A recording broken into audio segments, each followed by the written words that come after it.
Welcome back. सबसे पहले आपको बताएं कि ईरान ने अमेरिका की जानिब नाकाबंदी करने पर आपने हुर्मस को एक बार फिर बंद कर दिया है। तर्जुमान ईरानी पासदारान इनकलाब का कहना है कि अमेरिका ने नाकाबंदी जारी रखकर वादा खिलाफी की।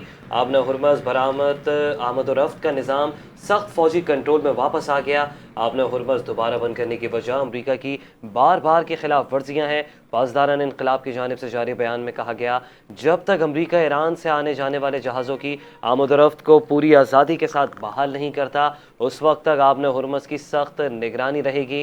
ईरानी खातमुल अंबिया सेंट्रल हेडक्वार्टर के तर्जुमान ने कहा कि अमेरिका ने आज़ादाना आमद और रफ्त को यकीनी ना बनाया तो आपने हुर्मस ईरान के कंट्रोल में रहेगी। तर्जुमान ईरानी वजारत खारजा इस्माइल बकाई ने ईरानी मीडिया से गुफ्तगू में कहा कि जिन निकात पर अमरीकी हुक्काम और मीडिया बात कर रहे हैं उनकी तस्दीक नहीं हो सकती। अफजुदा यूरेनियम को किसी सूरत कहीं मुंतकिल नहीं किया जाएगा। अफजुदा यूरेनियम की अमरीका मुंतकली पर हमारी तरफ से कभी यह तजवीज़ पेश नहीं की गई। जिस तरह ईरानी सरजमीन हमारे लिए अहम है, ये मामला भी उतना ही अहम है। मजीद कहा, नाकाबंदी जारी रही तो वो जंगबंदी की खिलाफ वर्जी तस्वुर होगी। ईरान आपने हुर्मस के हवाले से ज़रूरी इकदाम करेगा। आपने हुर्मस दोबारा बंद करने की वजह अमरीकी वादा खिलाफी है। दूसरी जानिब ईरानी बहरिया दुश्मनों को नई तल्ख शिकस्त देने के लिए तैयार है। ईरान के सुप्रीम लीडर मुश्तबा अली खामनाई ने सोशल मीडिया पर जारी बयान में कहा कि ईरान को तकसीम करने की कोशिशें नाकाम बना दी गई हैं। दुश्मन क़ुव्वतों के अज़ाइम कामयाब नहीं होंगे। मज़ीद कहा कि कुछ ताकतें ईरान को कमज़ोर करने की कोशिश कर रही हैं, ताहम ईरानी अफवाज मुकम्मल तैयारी के साथ मुल्क का दिफा कर रही हैं। सरहदों का हर सूरत तहफ़्फ़ुज़ यकीनी बनाया जा रहा है। ईरानी फ़ौज मुल्क की सलामती के खिलाफ किसी भी साजिश का भरपूर जवाब देगी और कौमी खुद मुख्तारी पर कोई समझौता नहीं किया जाएगा। और अब आपको बताएं कि सिंध हाई कोर्ट के अदालती मंसूबों में मुबैना बेज़ाब्तगियों का इंकशाफ हुआ। सखर, कश्मोर, कंबर, शहदाद कोट और मटियारी में 12 अदालती स्कीम्स में गैर मयारी तामीरात सामने आ गईं। एक्स टू जस्टिस प्रोग्राम के प्रोजेक्ट डायरेक्टर सुहेल अहमद ने सेक्रेटरी वर्क्स एंड सर्विसेज से तफसीली रिपोर्ट तलब कर ली। इस हवाले से मजीद जानते हैं हमारे नुमाइंदे दिशान मलिक से। जी दिशान, तफसीलात बताइएगा। सिंध हाई कोर्ट के अदालती मंसूबों में मुबैना तौर पर बेज़ाब्तियों का इंकशाफ हुआ है। सखर, कश्मोर, कंबर, शहदाद कोट और मटियारी में 12 अदालती स्कीम्स में गैर मयारी तामीरात सामने आई हैं। एक्सेस टू जस्टिस प्रोग्राम के प्रोजेक्ट डायरेक्टर सुहेल अहमद मशहूरी ने सेक्रेटरी वर्क्स एंड सर्विसेज से तफसीली रिपोर्ट तलब की है। मुतल्लिका अफसरान के नाम, ओहदे, जिम्मेदारियों और तैनाती की मुकम्मल तफसीलात मांग ली गई हैं। मंसूबे के कॉन्ट्रैक्टर्स और अदायगियों की तफसीलात भी फराहम करने की हदायत जारी की है। प्रोजेक्ट डायरेक्टर के मुताबिक मुतअद्दिद यादहानी खतूत के बावजूद ताहाल जवाब मौसूल नहीं हुआ है।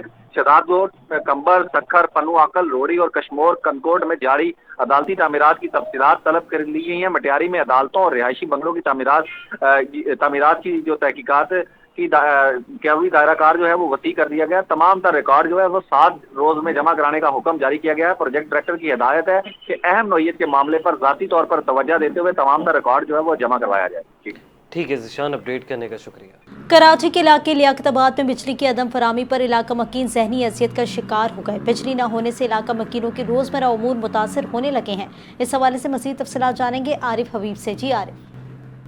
जी बिल्कुल, मैं इस वक्त मौजूद हूँ लियाकताबाद 4 नंबर पर, जहाँ के मकीन के इलेक्ट्रिक की जानिब से एलानिया और गैर एलानिया लोड शेडिंग के बाइस सख्त जहनी का शिकार है। इलाका मकीनों के मुताबिक लाइट कब आती है और कब जाती है इसका भी अब तो हमें मालूम नहीं, क्योंकि इस कदर आदी हो चुके हैं। और जो हुक्मरान हैं और जो के इलेक्ट्रिक के आला हुकाम है वो हमारी जो गुजारिशात हैं उनको सुनने को तैयार नहीं है।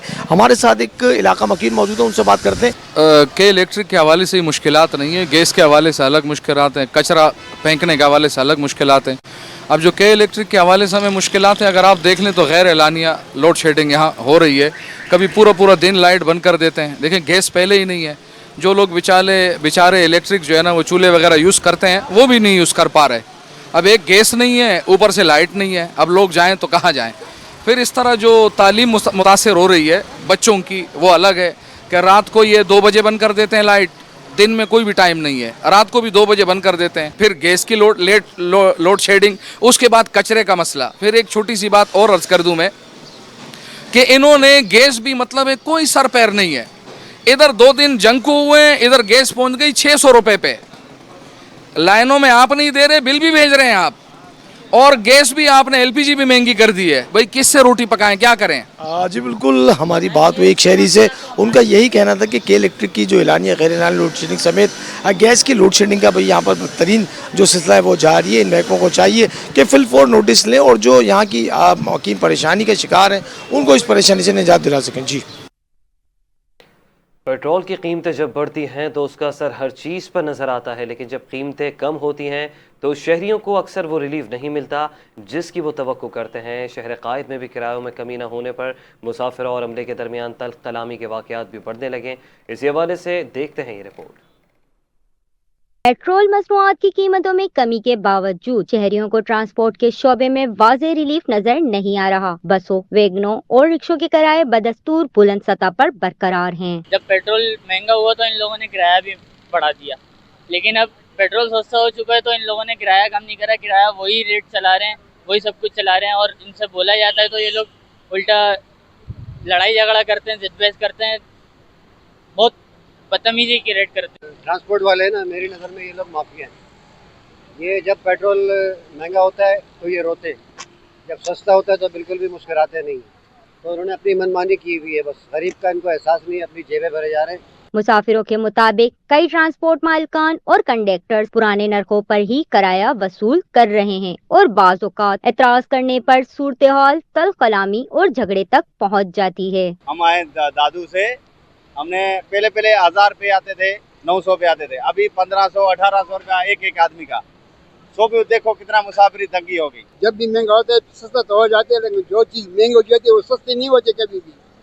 यहाँ मुसीबत यही है, परेशानी यही है कि महंगा करना मुश्किल है। महंगा हो जाए फिर सस्ता कोई करते ही नहीं है। सिर्फ पेट्रोल की बात नहीं है, सिर्फ जनाब किराए की बात नहीं है, हर चीज़ पे कौन सी चीज़ है जो सस्ती हो गई है। माहिरीन के मुताबिक पेट्रोल की कीमतों में कमी का असर फौरी तौर पर ट्रांसपोर्ट किरायों पर जाहिर नहीं होता। ताहम निगरानी और रेगुलेटरी निजाम की कमजोरी इस मसले को मजीद पेचीदा बना रही है। शहरियों ने हुकूमत और मुताल्लिका इदारों से मुतालबा किया है कि पेट्रोल की कीमतों में कमी का फायदा आम आदमी तक पहुँचाने के लिए ट्रांसपोर्ट किरायों पर मौसर निगरानी की जाए और मनमानी करने वालों के खिलाफ कार्रवाई की जाए ताकि अवाम को हकीकी रिलीफ मिल सके। कैमरामैन अली रजा के साथ Sehar Khan, NTN news, Karachi. IG Sindh Javed Alam Odho ने जिला दादू के इलाके मेहड़ की रिहायशी 5 साल बच्ची उजाला परवीन की गुमशुदगी का नोटिस लेते हुए SSP दादू से वाक़ई की तफसीलात तलब कर ली हैं।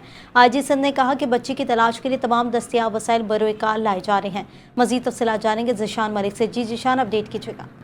जी बिल्कुल, आईजी सिंध जावेद आलम ओडो की जानिब से जिला दादू के इलाके मेड़ की रिहायशी 5 साल बच्ची उजाला परवीन की गुमशुदगी का जो नोटिस है वो ले लिया गया है।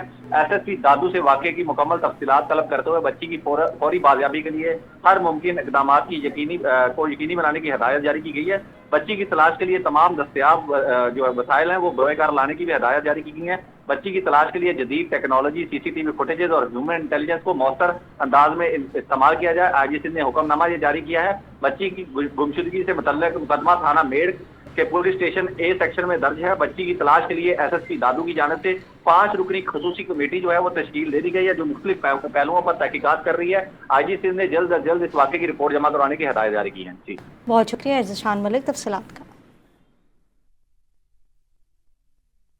और कराची के सरकारी अस्पतालों में डॉक्टर्स की कमी ने मरीजों की मुश्किलात बढ़ा दी। इलाज के लिए आने वाले शहरी घंटों इंतजार करने पर मजबूर। देखिए सहर खान की रिपोर्ट। सरकारी अस्पतालों में डॉक्टर्स की कमी एक संगीन मसला बनती जा रही है। मरीजों का रश बढ़ रहा है मगर तिब्बी अमला नाकाफी है, जिसके बायस शहरियों को शदीद मुश्किलात का सामना है। डॉक्टर्स का कहना है कि मरीजों की तादाद में मुसलसल इजाफा हो रहा है जबकि स्टाफ में इजाफा नहीं किया गया। जराये के मुताबिक आखिरी बड़ी भर्तियां 2008 में की गई थी, जिसके बाद नई हायरिंग न होने के बायस अस्पतालों पर दबाव बढ़ता जा रहा है। हमारे पास जितना भी टर्शरी सेटअप है, अफसोस के साथ किसी को टर्शरी सेटअप की आगाही भी नहीं है कि टर्शरी सेटअप में किस तरह के मरीज और कौन से मरीज आने चाहिए। हमारे पास जो सिंध के अंदर खासतौर पे चीज़ें हो रही हैं कि प्राइमरी सतह पे कोई काम नहीं है, सेकेंडरी सतह पे कोई काम नहीं है। प्राइमरी केयर और सेकेंडरी केयर को छोड़ के सिर्फ टर्शरी केयर के ऊपर काम किया जाता है, जिसकी वजह से डॉक्टर्स की कमी तो होगी क्योंकि आपके पास वर्कलोड बढ़ जाएगा। जब आपका वर्कलोड बढ़ता है, आपकी क्वांटिटी जब भी इंक्रीज होगी तो क्वालिटी हमेशा खराब होगी उसकी। आप क्वांटिटी को इंक्रीज किए जा रहे हैं, क्वालिटी आपकी बरकरार नहीं रह रही। नंबर ऑफ डॉक्टर्स तो फिर आपको मिल जाएंगे बट जो गेम है सारी वो है पैरामेडिक स्टाफ पे। पैरामेडिक स्टाफ ना होने के बराबर है। मेरे शोहर की तबीयत सही नहीं है, अब वो ऑक्सीजन पे हैं वो, तो मतलब पानी उनको नहीं दे पा रहे, कोई खुराक उनको नहीं दे पा रहे कि उनके सीना मतलब जाम है, मतलब कितने बलगम ये साफ होगा। तो वो पहले आए थे तो 3 दिन तक तो ऐसे ही रहे थे कि कुछ भी मतलब एक ड्रिप के अलावा कुछ भी नहीं करा था। 80 बिल्डिंग बना दी, सब कुछ बना दिया, ये पुराना तोड़ दिया है। हम जाते हैं, हमें लोकेशन एक तो वैलिडिटी नहीं मिलती यहाँ की। हमें बोलते हैं मेन रोड पर, मैं बस में ना आ जाऊँगा, मुझे मेन रोड पर करना है। अच्छा अंदर जाता हूँ, मुझे डेट लंबी दी जाती है। पहले मुझे बोला गया पहले स्टैंड के लिए कि मशीन खराब है, पूरा रमज़ान मशीन खराब रही, 1 महीना और ख़राब रही। मेरा पहले स्टैंड 1 महीना, मैं कैंसर का पेशेंट हूँ, 1 महीना लेट हुआ, सुबह से रिपोर्ट अच्छी आ गई। अब मैं नई डेट लेने आया हूँ, एक होता है ना स्टेटमेंट कराता है, मैं उसकी डेट लेने आया हूँ। अभी भी मुझे 1.5 महीने की डेट दी है। डॉक्टर चला आप कल चलाते आ जाओ, अभी मैं आ खान जाऊँगा, 10 रुपये मांग लेना मुझसे। 10-20 हज़ार में देने हो रहा होता मैं करवा देता। मशीन इनके पास है और वो भी खराब है, सच्चे झूठे हमें नहीं पता। जबकि शहरियों का कहना है कि डॉक्टर्स की कमी के बाइस इलाज में ताखीर हो रही है। डॉक्टर्स एक वक्त में कई मरीज देखते हैं, जिससे इलाज के म्यार पर भी सवालात उठने लगे हैं। माहिरीन के मुताबिक अगर बर वक्त इकदाम ना किए गए तो सेहत का निजाम मजीद दबाव का शिकार हो सकता है और आम शहरी के लिए इलाज मजीद मुश्किल हो जाएगा। अस्पतालों में डॉक्टर्स की कमी ने मरीजों को ख्वार कर दिया है। अब देखना यह है कि हुक्काम कब इस संगीन मसले का नोटिस लेते हैं। कैमरामैन अली रजा के साथ सहर खान, NTN न्यूज़, कराची। कराची में पार्किंग माफिया का राज बरकरार है। हुकूमती अहकामात के बावजूद शहर के मुख्तलिफ इलाकों में खुलेआम शहरियों से पार्किंग फीस की वसूली जारी है। शहरी सवाल उठाने लगे, आखिर ऐलान के बावजूद अमल दरामद क्यों नहीं हो रहा। देखिए आरिफ हबीब की रिपोर्ट। हुकूमती अहकामात हवा में उड़ गए। कराची में पार्किंग माफिया बदस्तूर सरगर्म। शहर के मुख्तलिफ इलाकों में सड़कों, बाजारों और मार्केटों के बाहर शहरियों से जबरदस्ती पार्किंग फीस वसूल की जा रही है। इंतजामिया की जानिब से पार्किंग फीस खत्म करने के दावे तो किए गए, लेकिन जमीनी हकाइक इसके बरक्स नजर आते हैं, जहाँ माफिया खुलेआम शहरियों से रकम बटोरने में मसरूफ है। शहर के मसरूफ तरीन तिजारती इलाके सदर और इसके अतराफ की मार्केटों में आने वाले शहरी सबसे ज्यादा मुतासिर हैं, जहां पार्किंग के नाम पर रोजाना की बुनियाद पर जबरदस्ती रकम वसूल की जा रही है। अभी रिसेंटली कल का ही वाक़या है, मैं बोल्डन मार्केट के ऊपर खड़ा हुआ था। वैसे सिंध हुकूमत की तरफ से तो ये अपना ये चार्जिंग फीस वगैरह, ये पार्किंग फीस सारी ख़त्म कर दी। मैं वहाँ खड़ा हुआ था, वो पार्किंग ले रहा था, वो सारा KMC का एरिया है, सारा मेयर के हाथ में। मैंने उसको बोला ये किसके थ्रू तुम ले रहे हो। मैं क्या बराबर में सिटी कोर्ट भी है, बराबर में भी म्यूनसिपल ऑफिस है, तुम क्यों ले रहे हो। कह रहा है मैं वहाँ पैसा देता हूँ। वो कह रहा है मैं मेयर को भी पैसा देता हूँ। PM और CM को और मेयर को थोड़ी पता है कि शेड में क्या हो रहा है। वो तो अपनी गाड़ी में आते तो पुलिस वाले खड़े हो जाते हैं, उनके लिए सिक्योरिटी निकालते हैं, उनका रास्ता क्लियर करते हैं।